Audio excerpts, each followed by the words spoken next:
Hi, Dan Lau here, the owner and founder of LylePublishing.com.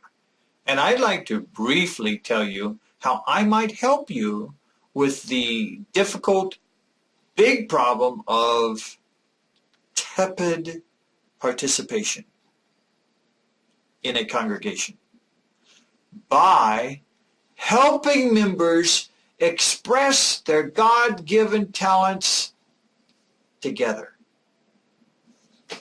You know, it's not uncommon for church leaders to decide on various activities and programs, initiate such, and then have little or no participation by the members of their congregation.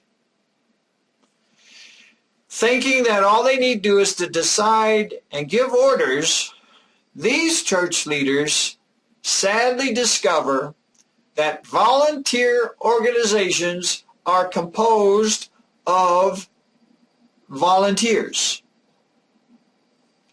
And even though the members of that particular group may indeed have deep convictions, extensive history with that congregation, and be loyal members, still, many congregations have even been split in half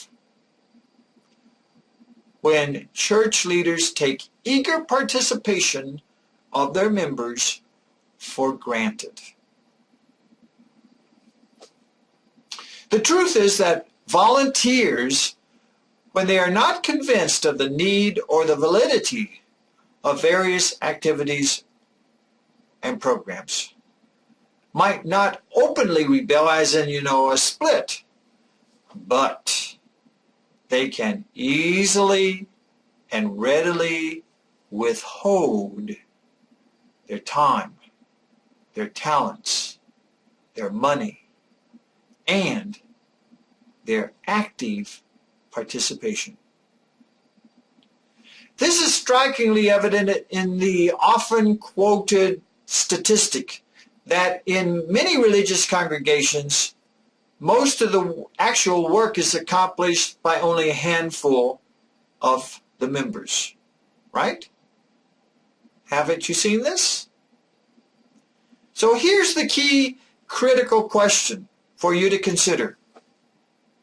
How does the wise, godly leader mobilize most of the members of the congregation to active, enthusiastic participation? Well, first of all, if tepid responses are typical at your present congregation, whatever it is that you're doing now in regards to trying to get eager participation does not work. Or it's working very poorly. And making excuses and blaming this, that, and other thing doesn't solve anything. The church leaders have to learn to do better at leading the congregation. That's a harsh thing to say, but it's true. And why does this happen? Well, I think it happens because many religious leaders see their main duties as being the following four things.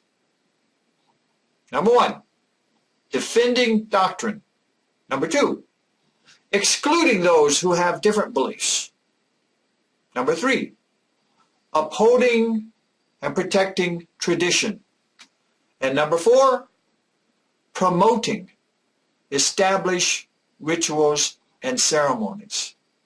And even though those duties all have their place in any religious organization, often what should be the number one duty of wise, godly leaders is either forgotten or relegated to a very low position or not even acknowledged at all because it's pushed out by those other four things.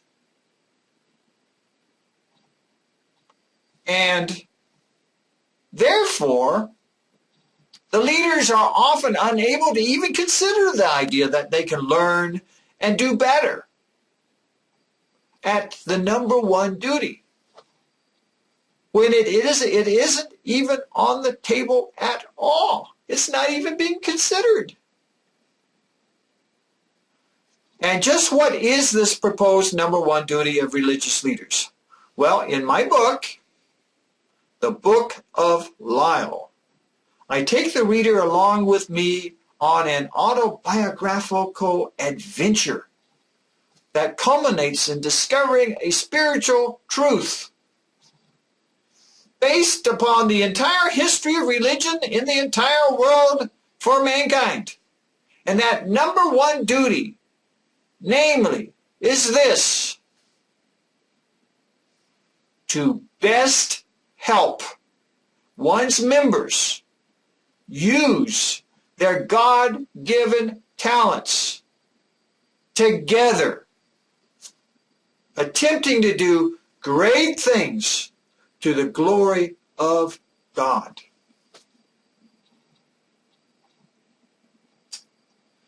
Also, in my book, Creative Theology, I set out various good structures and methods that are necessary to have in place in the congregation in order to accomplish that number one duty. And in my book, In Search of Quality, Principles and Mechanisms, I take the reader step by step through the details of how to easily and effectively put in place those very same helpful structures and methods. In addition, for Christians, in my book, The Real Jesus, I explain and show how that Jesus used those very same excellent, empowering methods in order to get eager participation from his disciples in the first century. And finally, in my book, The Jesus Lectures 6, Capitalizing on Connectivity, I present Jesus, closely based on powerful New Testament scriptures, as encouraging his modern day followers to do the same as he did in getting eager participation. So, it is possible today for church leaders to get eager participation from the members of their congregations. If so-called old biblical methods are deliberately resurrected and carefully put into place in their congregations. What's the conclusion? Just this: eager religious participation by most of the members of the congregation in accomplishing worthy activities and programs does not come by accident. Rather, it comes when wise, godly leaders determined to learn to be even better at helping their people work together, attempting great things to the glory of God. So, if you have some interest in what I'm telling you, then I invite you to take a look at other free short videos that I've made that take you through the contents, very briefly, of each of the books I've mentioned here. And links to those short videos are right above the pictures of my ebooks that I've shown you, located on my home webpage at lylepublishing.com. And then, if you're interested in pursuing the details, my books are available for purchase for a mere $10 each to pop up right in your computer, ready for your use. So, Should you need or want direct consultation from me for a reasonable negotiated fee, I may be available to work with you via continuing email, teleconferencing, or even in person. And also, for free, you are welcome to send me a query-type email describing your situation. And as soon as I'm able, I'm happy to get back with you with helpful feedback. If you have any questions, comments, or concerns, either now or in the future, please feel free to directly email me at danlyle@lylepublishing.com. I look forward to hearing from you if you wish, and I thank you for viewing my Creating Permissive Spaces for Productive Synergism Creative Theology video.